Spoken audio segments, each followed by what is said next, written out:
Section 7 of the Constitution, under the Bill of Rights, very clearly says that the Bill of Rights is for all who are in South Africa, necessarily meaning as soon as an individual lands on South African soil, regardless of their status, they enjoy certain rights which are protected by the Constitution.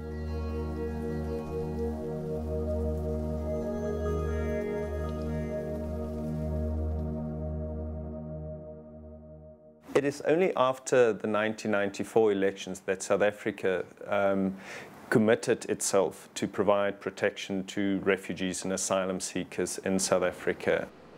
Since then, we've seen a process whereby the new government developed a new refugee and an immigration policy, and part of that policy secures the freedom and security of asylum seekers, refugees. South Africa doesn't have a mandatory detention policy for asylum seekers. We have an urban refugee policy, which means that asylum seekers can come into South Africa, they can work, they can study, and they're supposed to look after themselves.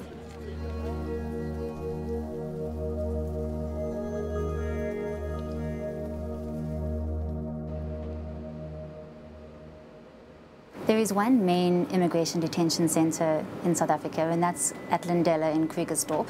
There is another one which is operating on the border with Zimbabwe in Messina. 10 years ago, the South African Human Rights Commission, in collaboration with Wits University, conducted an in-depth investigation into the allegations of excess and human rights abuse at the facility. That confirmed our suspicions that people are being unlawfully held at the detention centre, as well as being held in unlawful and substandard conditions of detention. I came across Lindela in 1998. It was a horrific experience, coming across detainees, their rights not being explained to them. I'm afraid that we have not come far in preventing the unlawful detention of refugees, migrant workers, and we have not really solved concerns around substandard detention conditions. What we see is that the procedural safeguards, which are set out very specifically in our Immigration Act, in our Refugees Act, and in our Constitution, are not being followed. Some of the cases that they will bring to my attention are mainly issues of prolonged detention. Detainees cannot be detained for longer than 30 days without extension of such detention by a magistrate. As far as they're concerned, they are indefinitely detained. They do not know that they have a right not to be detained in many instances, and even if they are aware of that right, without having pro bono legal assistance, it's very difficult for them to access this right.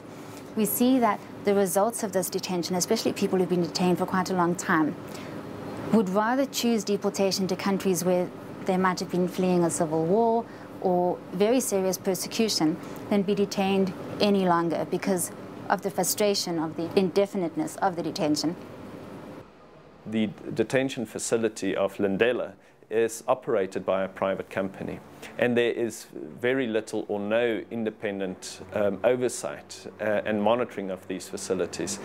And whereas the correctional facilities or the prisons in South Africa are being monitored and supervised by an independent judicial service provider.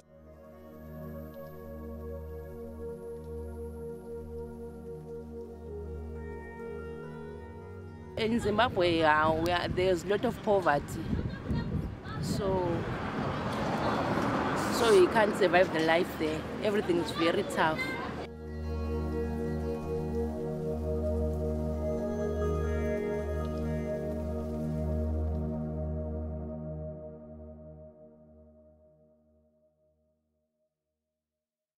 There are those who come through the official port of entry, or alternatively, they'll walk through the bush and somehow work their way through the river onto the South African side.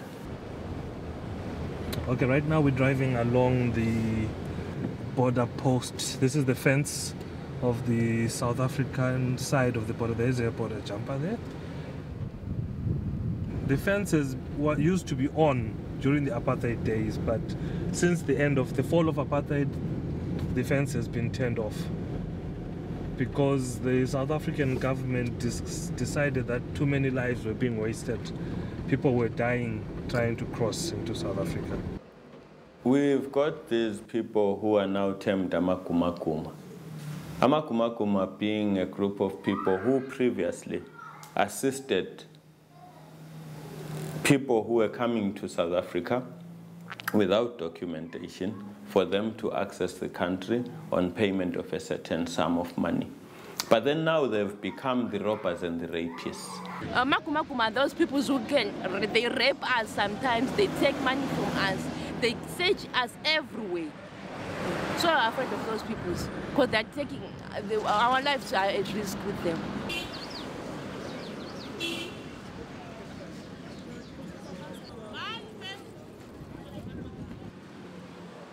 These guys who you see here have come across the border from Zimbabwe, either across the bridge or through informal channels.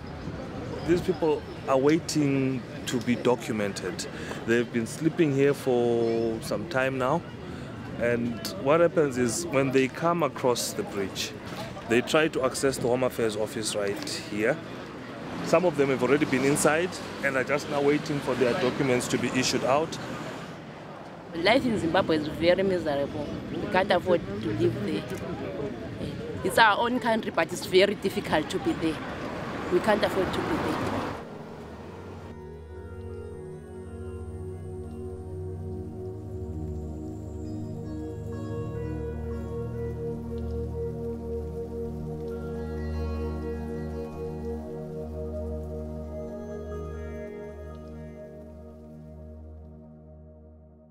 SMG was probably the filthiest possible place that anyone can imagine.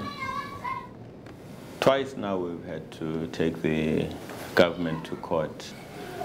SMG is an old basketball court which was divided in half using some metal sheeting of sorts and barbed wire at the top. The area where the people are locked up, there are no toilets. For the women to access the toilet, they'd have to bang on the door and hopefully get an early response from the police officers. The same with the men's side. What they would do at times is give the men buckets, 20-liter buckets, and they would basically have to relieve themselves in those buckets. Once the buckets filled up, the filth would start flowing all over.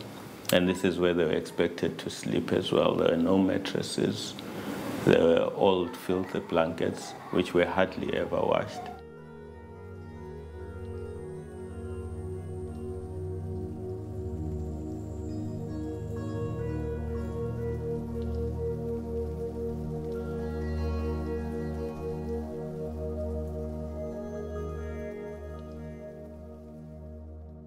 We need to have a far more organized way of managing unaccompanied foreign children.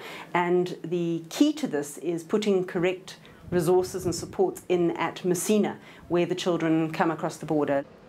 The Child Care Act is very clear about the aspect of not detaining children unless as a measure of last resort. Obviously, children who've come over the border very often come from traumatic situations themselves. They've come here because they're escaping some form of abuse or something frightening that's happening at home, or even just desperate poverty, and they've been sent to try and work in South Africa. So after you've been through all of that, to then find yourself detained is obviously very frustrating and sometimes quite frightening.